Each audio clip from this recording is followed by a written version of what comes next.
All right. Thank you. Take your seat. Good morning. Thank you. Wait. Counsel, for the plaintiff, please introduce yourself to your client. Your Honor, my name is Dan Durian, and I represent plaintiff David Walker.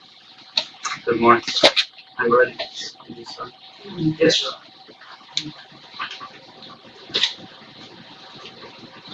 May it please this very honorable court, last night in your court received a letter from Mr. Blanc, the attorney for the defendant. The last paragraph I'd like to read into the record states, we await your taking the requested action, and as we do so, we will, of course, suspend further participation in these proceedings, including the hearing scheduled for January 26th. As the court can see, neither the defendant nor the defendant's attorneys are here. The Secretary of State responded with a letter to Mr. Jablonski last night stating that if they don't show up, it will be at their own peril if you the court. Your Honor, the plaintiff calls the plaintiff, Mr. David Weldon Where do you live? in Powder Springs, Georgia, in Cobb County. Are you registered to vote in the state of Florida? Yes, I am. Showing the witness what is the mark for identification, plaintiff's one. Are you familiar with that document? Yes. What is it? It's the birth certificate that I downloaded from the White House .gov website. It's a birth certificate professed to be of Barack Hussein Obama II. And you see an item on line 8, I'm sorry, excuse me, on item 11. Can you read that?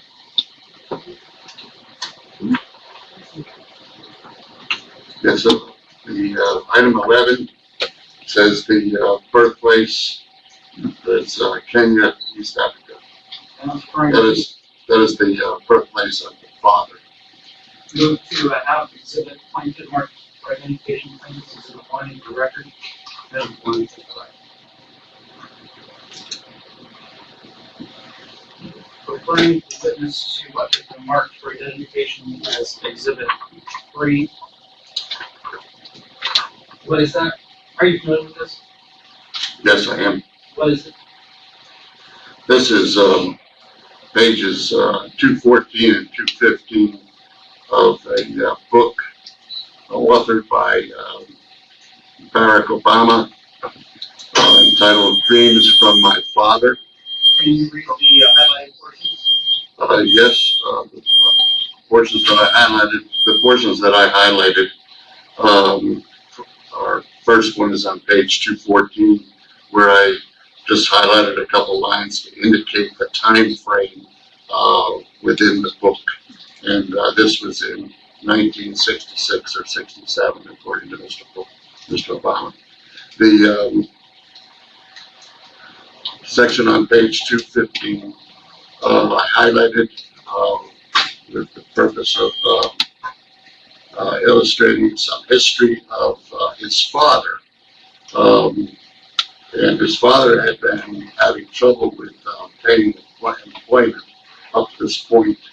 And I'm going to quote here, it says, when he went to foreign companies to look for a post, the companies were warned not to hire him. He began looking abroad and was hired to work for the African Development Bank in Addis Ababa. But before he could join them, the government revoked his passport and he couldn't even leave Kenya. That's all I have for this witness. Calling witness Kenneth Allen. Referring the witness to what has been marked for identification as plaintiff's exhibit 2.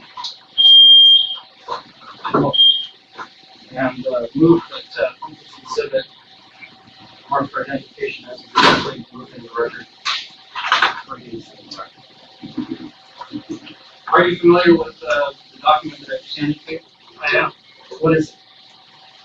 Well, it's from Immigration and Naturalization Services, and it actually it's about Barack Obama Sr. And was notice of his F1 student immigration status.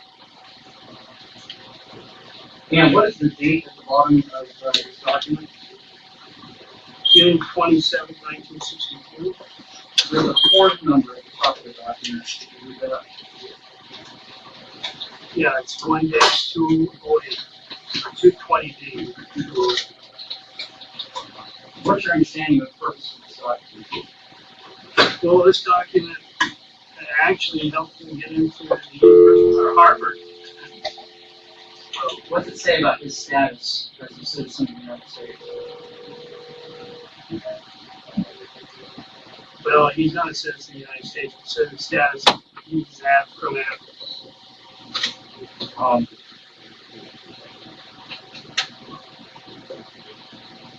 How did you come to obtain this document? Through a Freedom of Information Act that I filed in February of 2011.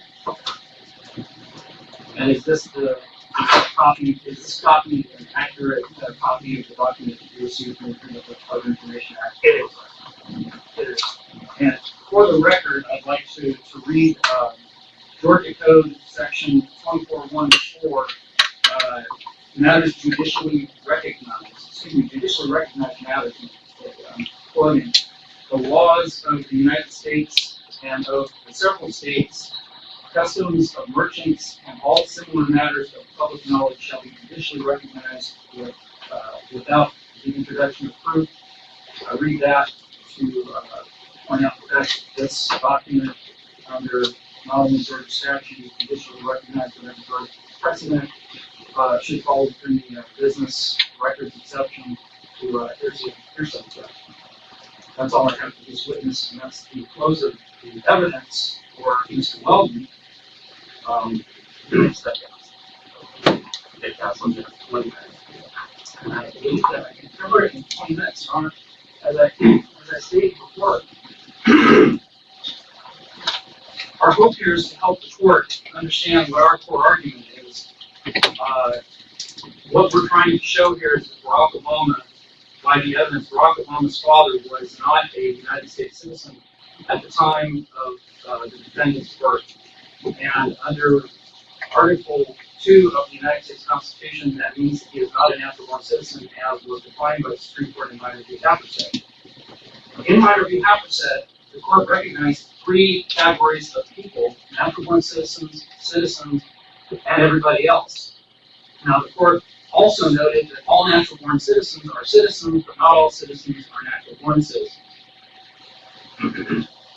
There are three paths to citizenship in the United States, all of them founded within the Constitution.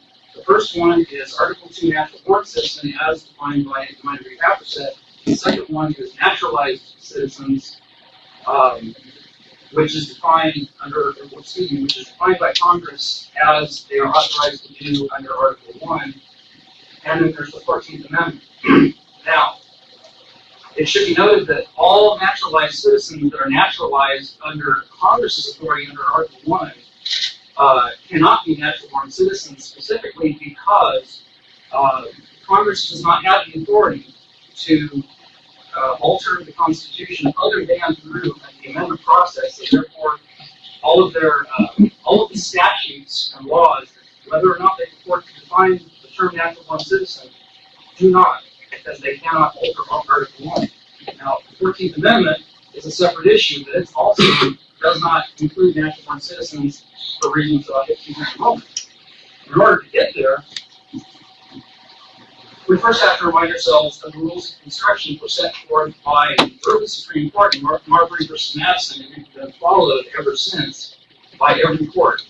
The rules of construction that are applicable here are, first, under Marbury v. Madison, Chief Justice Marshall stated that no clause in the Constitution can be construed in a way by any court that would leave it without independent meaning. Now, a corollary to this rule, is any future amendments to the Constitution must not be construed in a way that removes independent meaning from another clause, unless that amendment specifically states that it's changing the earlier clause, or there's no way to construe that amendment in any other way other than changing the earlier clause. So with that rule of construction in mind, we look at the fact that the minor court defined natural-born citizen, and that definition was, it was never doubted that all children born in the country of parents who were its citizens become themselves upon their birth citizens also. These were natives or natural-born citizens as distinguished from aliens or foreigners. So there's two elements to this definition. First, both parents have to be citizens at the time that the defendant was born, and the defendant had to have been born in the country. Now, a lot of people say that this is dicta, and that therefore the court doesn't have to follow it. It's persuasive, but it's simply dicta. That is absolutely incorrect. We will prove that beyond any doubt, starting by looking at the definitions of holding, dicta, and precedent. The definition of Black's law of holding is a court's determination of a matter of law pivotal to its decision. Dicta is the opposite. A court's discussion of points or questions not raised by the record, or its suggestion of rules not applicable in the case of harm. Now, as precedent, a case becomes precedent only for such a general rule as is necessary to the actual decision reached. What I'm going to show is that the definition for minor was pivotal to the decision of that court, and is therefore holding of that court, and therefore precedent, which is binding in Supreme Court precedent, binding on every court in this country. The definition was what the minor court had to decide was whether or not Ms. Minor was allowed or had a right to vote in the 14th Amendment. However, it specifically stated that before it got to that part of the question, it first had to determine whether or not she was a citizen. Well, using the well-known doctrine of judicial restraint, the Supreme Court will not will not construe a constitutional clause if it does not have to answer the question presented.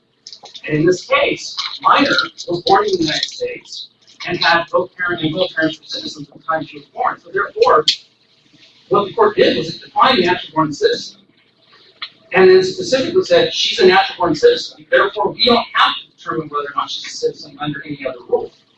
It was pivotal that she was a natural-born citizen. The definition they came to was part of the holding and binding precedent. Now, there's other language in this paragraph that others point to as saying, well, there was doubts about this particular definition, even if it's precedent, because the paragraph goes on to say some authorities go further and include as citizens children born within the jurisdiction without reference to their citizenship of their parents.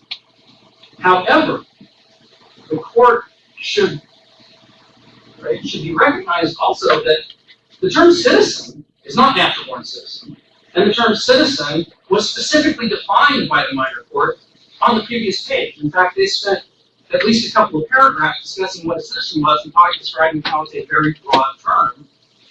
And at the end of that, they concluded that when they say citizen, they mean nothing more than this broad, nebulous term that they don't need to define and can't define. And in fact, the rest of the paragraph goes on to reflect this judicial restraint that the minor court was using when they say, for the purposes of this case, it is not necessary to solve these questions about the doubt of what a citizen is. It's sufficient for everything we have to now consider that all children born of parents within the jurisdiction are themselves citizens. In other words, Minor is a natural-born citizen, therefore she's a citizen, and they moved on to the next question, which was construing not the whole 14th Amendment, but just what rights arise from the 14th Amendment, whether or not she should have the right to vote. And by the way, that court held that the 14th Amendment does not create any new privileges or immunities. Therefore, someone who is not qualified as a natural-born citizen to run for president before the 14th Amendment does not have that right, because the 14th Amendment didn't create any new rights. They don't have that right excuse me, after the 14th Amendment.